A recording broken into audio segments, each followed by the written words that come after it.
എല്ലാവർക്കും വിനീത നമസ്കാരം.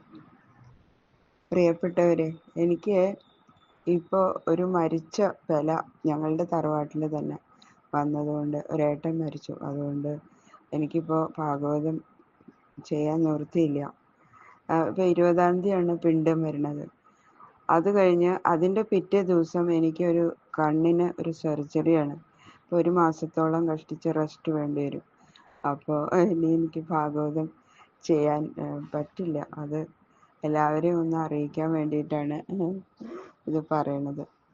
എനിക്കും വളരെ വിഷമമുണ്ട്. പക്ഷെ ചിലതൊക്കെ അങ്ങനെ വേണ്ടി വരുമല്ലോ. അതെല്ലാം ഭഗവാന്റെ ഹിതം തന്നെ ആയിരിക്കും. അപ്പോൾ ഇപ്പം എന്താ, ഭഗവാന്റെ വിവാഹം കഴിഞ്ഞ് രുക്മിണി സ്വയംവരം കഴിഞ്ഞ് ഭഗവാൻ അങ്ങനെ രസമായിട്ട് ഇരിക്കണം. അത് കഴിഞ്ഞിട്ട് ഭഗവാനുണ്ടായ ആ ഉണ്ണി പ്രദ്യുമ്നൻ, സൂതിഗൃഹത്തിൽ നിന്ന് തന്നെ നഷ്ടപ്പെട്ടു പോയ ആ മകൻ യുവാവായിട്ട് തിരിച്ചു വന്ന് വളരെ സന്തോഷത്തോടു കൂടി ഭാര്യാസമേതനായിട്ട് തന്നെയാണ് വരണത്.